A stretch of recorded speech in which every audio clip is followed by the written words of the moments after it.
Put your life in God's hands. Weka maisha yako kwenye mkono wa Mungu. Ask him to lead you. Muulize akuongoze. Muulize akuongoze for let me tell you. Kwa kuwa ninakwambia. If the Lord were tarry. Kama Mungu angekawia. Kama Bwana angekawia. Kama Bwana angekawia. 15 years from now. Miaka 15 kutoka hapa. Or 20 years from now. Which 20 years is a very short time. Ambao ni muda mfupi sana. All right? You would be an old woman. Utakuwa mwanamke mzee. You would be an old man. Mwanaume mzee. With the children. Na watoto. Adult children. Wazima. Giving you sleepless nights. Wakikupe hawezi lala. All right? And remembering my counsel today. Ukikumbuka ushauri wangu leo. That's a fact. Hiyo ni kweli. Is that very clear? So let us give life proper approach. Let us sober up. Tuwe tutimamu. If you have gone wayward, kama umetoka kwa njia, ambia Mungu nirudishe kwa nini? Kwa njia, for you are still alive. Kwa bado uko hai. And breathing. Na unapumua. And God will restore your life. Na Mungu atakurudishia maisha yako. For the rest of you, ask God to lead you. Mungu aongoze. Put God ahead of you. Weka Mungu mbele. And God will help you. Mungu atakusaidia. Is that clear? Now, is there any question? Na swali lolote? If you've got a question, don't shy off. Kama una swali usione aibu. Don't feel shy. Usione aibu. I know we are free in asking questions when we ask you to write anonymous questions in pieces of paper. Tumezoea kuambia and one of these days we shall give you that opportunity. Moja siku hizi tutawapea fursa. So that we come to learn your own what? Your own heart. We are going to give you that chance one of these days. But if there is a question, a general question that you feel you would want to ask on behalf of the rest, kama una swali ambalo nasikia tunaweza kusaidia watu wengine kwa la jumla, tafadhali uliza swali before we close.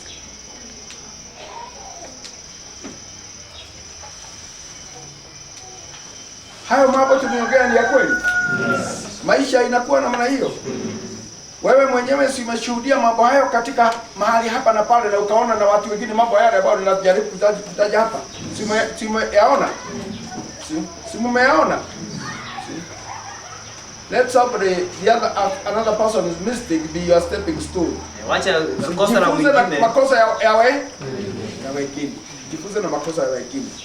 Now, I know there are some areas which we didn't go deep into, ambao tukupitia, but we are going to call you one of these days. Tutawaita moja siku hizi.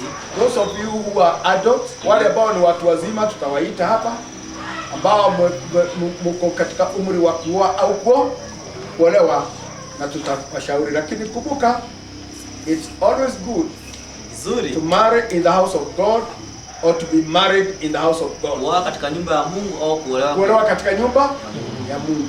Those people out there, those men out there, wale wanaume huko nje, those women out there, wanawake kule nje, they can give you hell in your life. Wanaweza kupea shida katika maisha yako.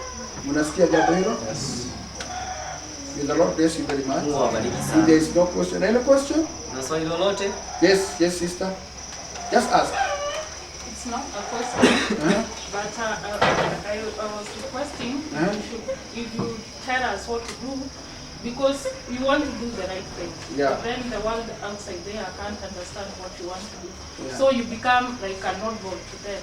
Now I was asking, how will you tell us to handle that? Because that is the main challenge we are facing outside here. For example, to handle like who? For you example? Want to do the right thing, maybe to live a righteous life. Yeah. Even in school, you want to do the right thing. You don't want to enter into those bad groups. Yeah. But then those fellows that you are with, they can't understand you. Now, how do we go about that? Okay. Now, you see,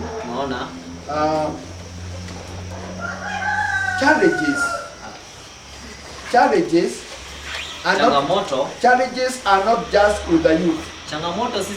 Challenges are with everybody, including somebody like me. I miss challenges. And I don't want the world to understand me. Right? There is a message that was preached by the prophet. It's called audible. Oh? Have you ever heard about it? Audible. Okay. Get that message and study. It's called what? Audible. The believer is an audible. In fact, the Bible says the believer is an abomination to the unbeliever, and the unbeliever is an abomination to the believer. So that sister is expected and it's normal. You ignore the situation and move, or just do the right thing, leave the rest to God. We cannot have a conference with the unbeliever, and after all, Jesus said even in one house, in a family is expected, isn't it? Even in a family. If it's expected in a family, what about in a community? Yeah. Another question? There are challenges all over. But there is what is expected of you by the Lord. And remember, He is ever with you. He is ever with you. Yes. Any other question? Yes. Moses? Perhaps you can advise the young boys, including me and others, on the best courses to do. Because they're ending up frustrated, taking courses without advice. That's a very, very, very good question. That's a very, very good question. And I don't know whether this is the forum. It's a question that has to be dealt with in a very, very deep way. In fact, let me tell you,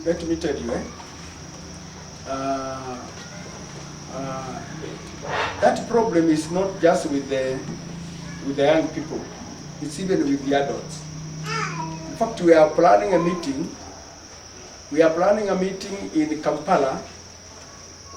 Were it not be for the series that we are running, we would have gone for that meeting. Now, Moses is asking about career. I was talking about that thing even just a few days ago. In school, you have got what we call, those teachers you call what? Career and guidance teachers, who to me are not doing anything at all. They are not doing anything at all. I think we were talking with you, Wairimu.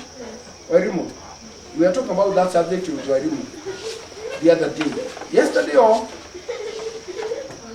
Thursday. You see, listen. In school, because, and it's a good question because some of you are still either have come out of school, or you are in college, or you are in secondary. But let me tell you, life has become very tricky because I hear some of you when you leave school, you are talking about, I don't know, you are talking about, what do you call these courses? You like very much mentioning them. IT, I don't know, business studies. You talk about tour, yeah? Then you talk about this thing you call what? You call disaster management. Then there is another one you call what? Yeah? This one's to do with the reconciliation. You call it what? Conflict. Yeah? Conflict thing, where you can go to Sudan and try to sit down with Machar and Kir. Let me tell you, that is what I call utopia. See? Now what you do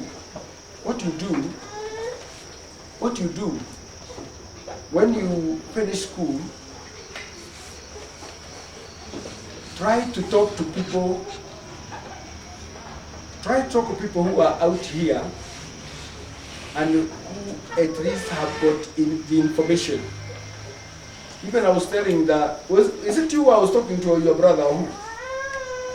Or your cousin? Is it you? Yes. I was talking to this grandson of ours here about career. You see, some of those courses you waste time and your parents money, and you end up in the street. And you have got a lot of friends who have done those things and they are in the street. Clear? Now, so what you do, another thing that's a very, very serious disaster is, you have seen You have seen what? Universities. Universities, when they are admitting, when universities are admitting, they are giving children very, very useless courses because they are not allowing you to pursue your choice. They choose for you. And many times you have passed so well, but they are putting you in something very funny. Yet you have passed very well. Now let me tell you. Number one, if you have passed well and your parents are able to pay for your university education, forget about what has been chosen for you. Ask your parents to pay for you a course that will help you immediately you come out of college.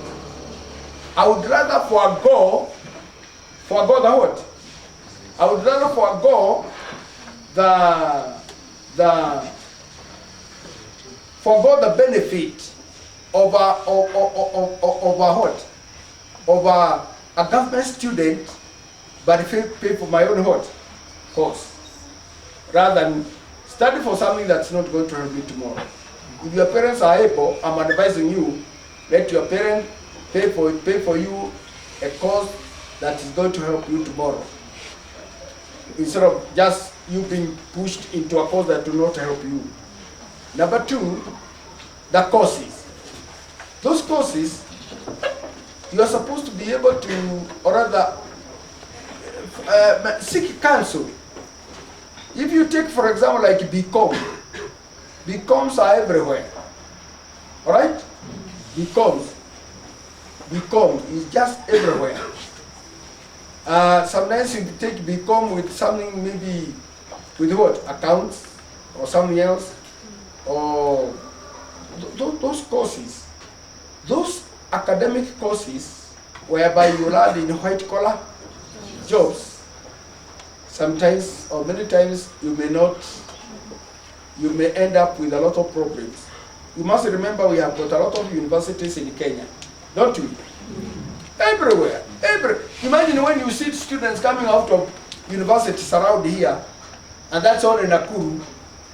There is another campus in Naivasha, another campus in Kariuki, another one where you can imagine how many people taking university education in Kenya at any single year.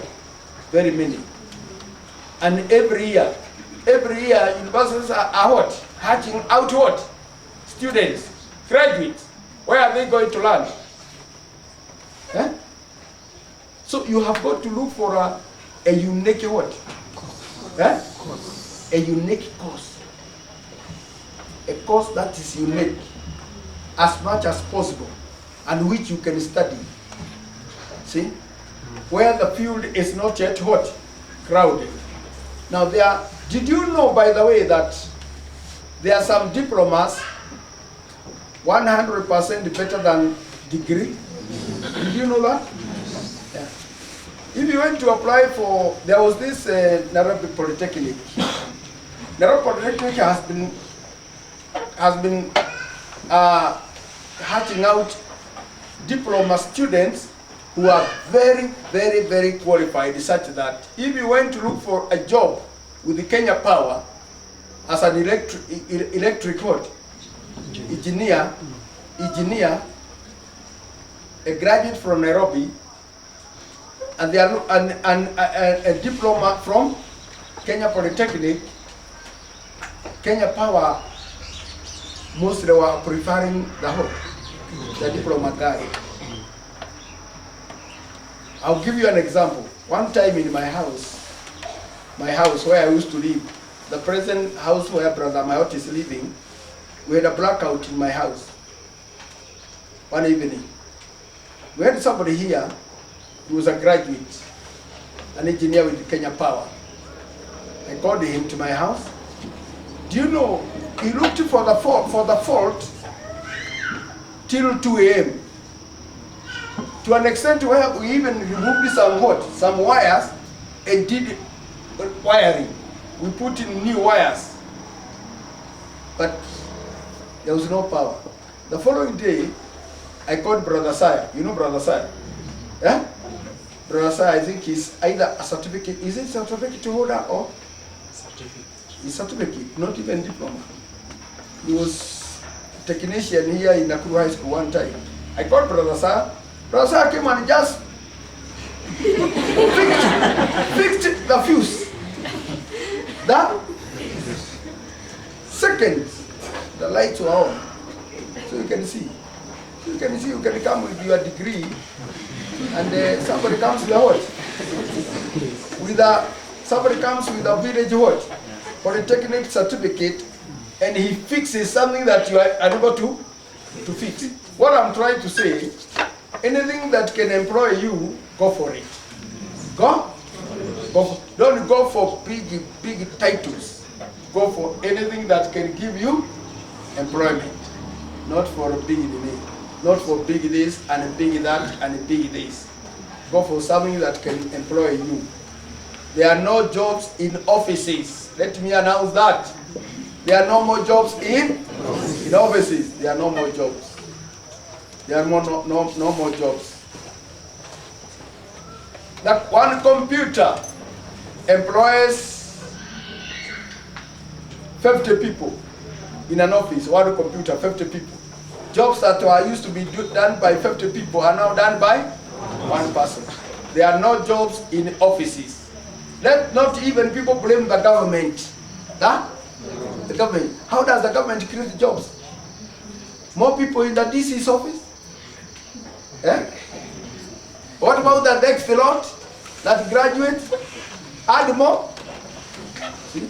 Let us be realistic. The time has come. Another thing I want to say, you can get your own good education, but end up a business person. Yeah? Yeah. If I can sell clothes there, next to the person we were in class 8 with, never going to secondary, see? And I'm making use of my experience. What's the problem with that? Can I give you an example? You have, how many Indians, maybe you are not old like me, but how many Indians have you made in the DC's office? Yeah? See? But in primary, you are classmates. In secondary, you are class. In university, where do they go from there? They go to sell what? Chuma. Spares. The fellow is a what? The graduate, but he's selling what? Chuma and what and whatever. See? So you don't have to. You don't have to always. You don't have to always land in an office. You can do your own things. And the best thing is to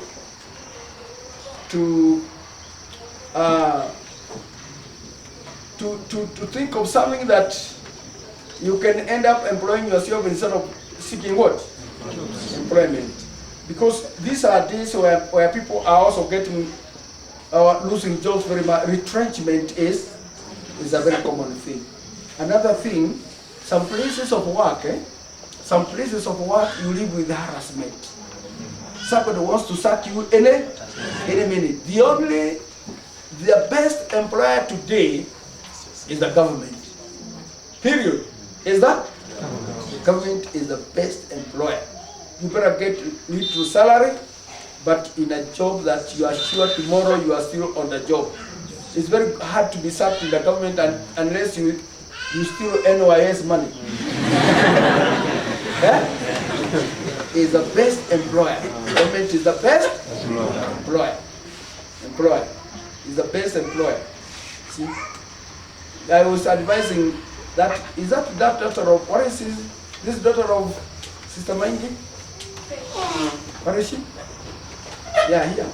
I was advising her, I wish it worked, that I was advising her when she was struggling which course to do. I was advising her to do pharmacy. But let me tell you, if you got a job today or you got a chance today and you are able, or parents are able, you can still go for your second what? For a second course of a different type. That happens, it's normal. It's quite normal. See? But to look for something that, don't tell me about conflict what? Solution. If they want somebody to resolve conflict, they will not come for you. They will go for coffee and Anna. Those old men, bowed headed who are retired, not even a young graduate. People who are, because those things don't depend on academic papers. No, it's wisdom, experience. All right, experience, wisdom and experience, and your background. See what you have heard before. Not a youngster from school that you have papers, conflict. We send you to mature and kill. See, first of all, you don't know even whether Sudan is this way or this way. So don't waste the money and the parents what? Money. But of course the parents are also very ignorant. I think the parents also need counseling. Yeah? Because they mislead you also very much. Parents mislead you very much. Clear? But take Moses' question very seriously. I always advise you people, especially our children in the church, if you got those questions and those things, come we discuss. See, my job is not only to preach the Bible. I can also be resourceful to you. Okay? I can also help you. I'm experienced in many things and I can help you. So come to me. Let us sit down. If you want to bring the parent on board, let's bring him on board. Right? And talk over and see what is the best for your life. Clear? Yeah. Don't ask me just Bible questions. Ask me about life. See? Clear? Yeah? Like that sister there. I admire that sister. That sister, sisters, can you stand? I always don't remember your name. Yeah. Your name is what? I don't keep your name in my memory. Sister? Sister Carol. Sister Carol, thank you. Sister Carol, you remember she was here with Sister Koge? She was employed by Sister Koge as a maid. And for how long? For 2 years. She was a maid here. We were with her in church. Finally, Sister Koge persuaded her to go back to school. And she went. You know now she's a professional teacher? She's now a professional teacher. And she used to sit here, somebody's maid. Now, you see, she's a very, very, very good challenge. Imagine her in college. See? Did you first of all go to secondary or college? Form? Imagine Form 1. Somebody who has been out here with the wananchi, ni moja wa wananchi, went to Form 1, put on uniform, slept in what? In a boarding, washed clothes with what? With the youngsters, 4 years. And then she went to college.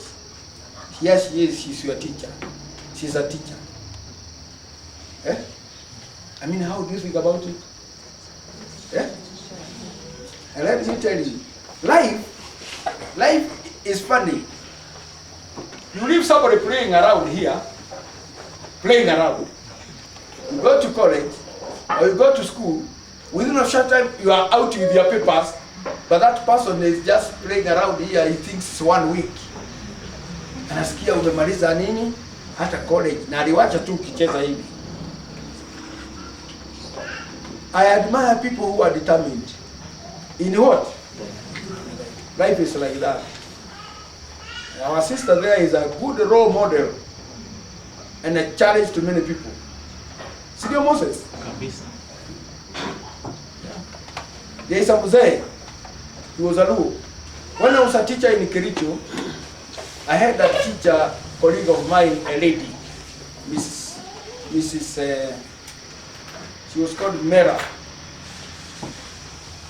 Her husband was Mr. Gumbe. Mr. Gumbe was a forest guard. Alikuwa askari wa forest, Mr. Gumbe. They were friends of mine. So one time Mr. Gumbe came to me. He told me, Pastor, I mean, I was not pastor then, I was a teacher, colleague to his wife. He told me, I am feeling to go back to school. He had done primary school. He wanted to go to secondary Form 1. But when I talk to people, they are discouraging me. I told him, run quickly to the class. What happened? He resigned his job with the government. His wife, the wife bought him uniform. You know which school he went? He went to Kisii. It's called Kisii Progressive. Is it still there? Kisii Progressive School. It was a private secondary school. He went boarding school with the young people in uniform. He would come with a box and uniform. 4 years. He finished Form 4. Later, he was employed by Kisumu Municipal Council in the water department. Right? They transferred there with the wife. He got a very good job. See? Mr. Gumbi. That was back in 1971 or thereabout. See? So don't tell us anything. We have seen a lot of things. Alright? Tumeona mambo mengi inawezekana. Determination. Life requires what? Determination and vision. Determination. Na ukisikia mtu mwingine anakwambia twende hapa tuchape moja, unamwambia kuna kitu hapa nafikiria. Right? Don't waste time with the fools. Alright? Usipoteza watu takachwa na wajinga. Be focused. Focused. See? And when you are focused and your parents see you are very hot, focus, oh brother. Hata wakati kama mtu hakuwa na kiatu anasikia kama ana kiatu. Mzazi anasikia namna hiyo. Hiyo ndio, that's what actually satisfy the what? Parents. Clear? Yes. Good. And if you follow my advice, your God is going to lead you the rest of the way. Right? Yes. And you people, you brothers and sisters, you young people, ambao mnafanya kibarua yako, fanya kibarua kwa bidii. Fanya kwa bidii. There is somebody called Butter. You know hii Butter company? Yeah? That name Butter is the name of the what? The name of the person who started that company. And it said Butter started that company in a 10 by 10 room. That international giant company. See? So whatever you are doing, do it very well. If you are boda rider, do it very well. Whatever you are doing, do it very well. You are going to succeed. If you have got character and put God before, you are going to succeed. The other day, Brother Wanene, you know him. Your dad. Is it your dad, eh? Eh? Who is mtoto wa Brother Wanene? Huyu? Wanana wanafanana. You know Brother Wanene? Brother Wanene was a wayward. He was a wayward. But when he came to the Lord, he turned to the Lord. Wanene, if he was here, I would still say the same.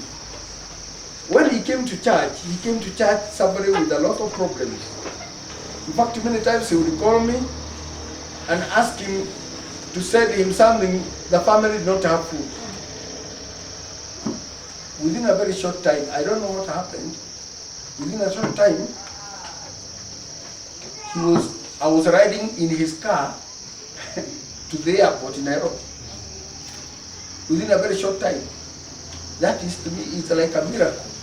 One time you are dead, the next time Lazaro is walking home. But determination.